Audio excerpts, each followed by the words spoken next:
These common unhealthy habits used to be a really big time and energy suck for me.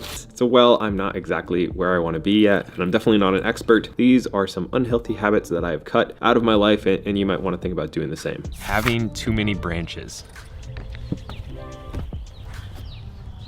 So a lot of times our lives are kind of like trees, right? We have all these different branches and each one sucks a little bit of our life energy out of us. We might have our careers, our health, our family, our other friends. There can be so many different things, but the more there are, the less energy and time and resources we have for each one of those things, and the more they all suffer. Since I've realized this, I've really become a lot more conscious about how I spend my time, money, and resources, and actually being really conscious about not only what I am spending it on, but the things that I'm not. It's really kind of looking at my life kind of like gardening, even though I'm a horrible gardener. But like there are certain activities that produce a lot of really enjoyable fruit, and then there are other ones that are just like moldy tomatoes that suck up all my water, and I don't want them in my garden. So find out what your moldy tomatoes are and just cut them up at the roots or pull them up, or just do a little bit less. Checking my phone in the morning. Checking my phone in the morning was one of the smallest yet biggest things that totally would derail my productivity and like my happiness for the day. It sounds like so small and so stupid and like, oh, just check it and then put your phone down. But for the most part, when I wake up in the morning and I start scrolling through social media, I start checking emails, YouTube, all this random stuff, I would realize that as the day went on, I would just be on my phone more and more and more. And on the days where I didn't check my phone first thing in the morning, and I just left it for a few hours, I would be way more productive. Like I wouldn't be as addicted to my phone that day. So this is why I've kind of implemented a rule that for the first few hours of my day, I'm just gonna not have my phone on me. I'm not checking email. I'm not checking anything. You can't get in touch with me for the first few hours of my day. I literally put my phone in a different room. Just that one stupidly small thing has helped me so much. And it kind of almost goes into the next hack, or not hack, I guess it's stupid habits that I've had. But it is removing social media from my phone. If you look at my home screen here, there's nothing on it. And this has actually been crazy helpful for me. I've been taking a couple weeks off social and I'm trying to make sure that I only go on to post something and then I just get right back off there. And I've noticed I've been a lot happier since I started to do that. I still watch long form YouTube videos, but I've noticed that all the short form TikTok, Instagram Reels, even YouTube Shorts, while some of them can be helpful and I even make a few of them, 98% of what I watch, I have no idea what I just watched. It matters almost nothing in my life and it's so easy to just scroll and scroll and scroll and scroll. And it got really stressful for me, so I just cut it out, deleted them from my phone. I download them a couple times a week to check real quick, but for the past couple weeks, I haven't even done that. If you haven't tried going on a social media fast, it makes your brain and everything about like your life feel different. You don't realize how addicted you are to these stupid things. If you're anything like me, maybe you don't have a problem with it. But for a lot of younger people, I feel like this little thing is literally built to be addictive. Everything that we do, from refreshing our email, is kind of built like a slot machine where you're like, oh, was there anything important that I missed? Is there anything new? And it's the same thing with when you scroll, you get the little dopamine hit of not knowing what's coming next. So the main thing that I did was uninstall all the apps, take everything off my home screen, get rid of all those cues, and in turn that equaled out to spending a lot less time on my phone. Not giving my body everything that it needs. While I'm not a big fan of supplements in general, there are a very selected few that I actually take every single day because I want my body to have the vitamins and nutrients that it needs for success. One of the ones I'm taking right now is actually the sponsor of this video, Ritual. I'm just doing their men's multivitamin, and Meredith is doing their women's one. Now, I don't always have the perfect diet and eat every nutrient that my body needs, but Ritual helps people fill the gaps in their diet with no shady alternatives, fillers, or colorants. These two easy to take capsules provide 10 nutrients to support a strong foundation for your health.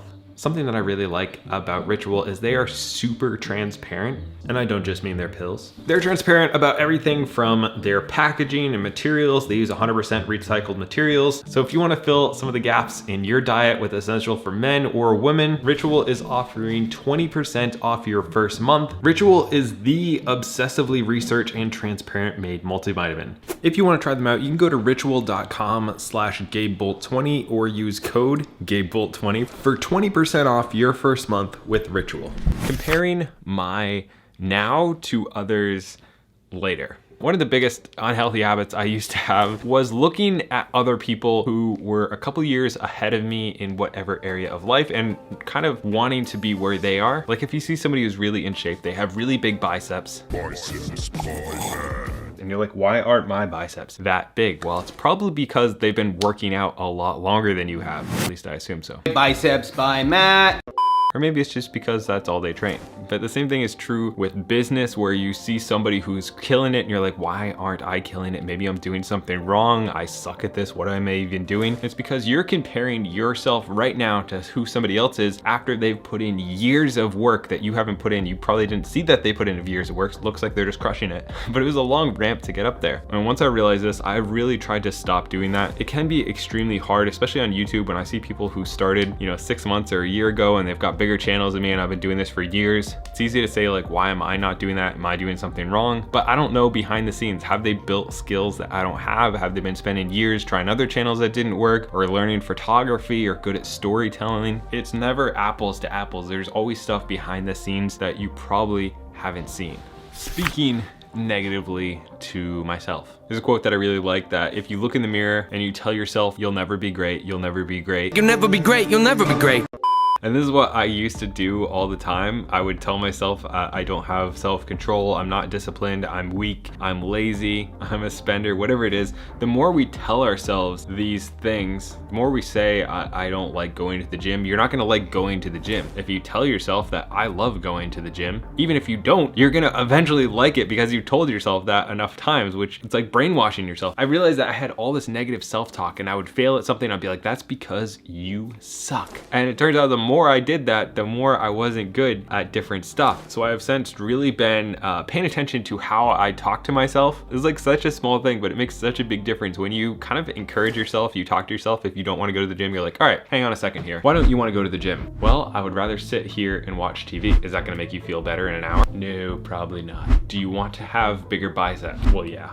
Then go to the gym. You can do it. Sometimes you literally have to talk yourself through stuff and encourage yourself. It's so weird, but it really works.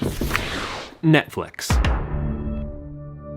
Although it's not actually Netflix, that's the problem. It is all TV shows. If you watch all of Friends, that is almost 80 hours. And I have watched Friends a couple times. I've watched The Office. I've watched How I Met Your Mother, a shockingly amount of different shows. And last year, I actually stopped watching any and all TV shows, especially ones that are like an hour long. TV shows for me are a huge time suck. Well, I don't think there's anything wrong with them. If that's not something that's super important to your life, which for most of us is probably not, then the best way to not spend 2 to 3 hours every single night watching a show is to never start that next series. Once you finish whatever show you're on, don't start another show. Instead, maybe try watching a movie, because once you watch a movie, you're not like automatically rolling into the next movie, unless it's Harry Potter. For me, this has freed up a lot of times, and I'm so cautious now before I start any show. And I'll look at how many episodes and seasons there are, because certain shows that might have 8 seasons at an hour an episode and 9 hours per season, you're looking at like multiple weeks of your year going towards watching TV instead of getting into shape,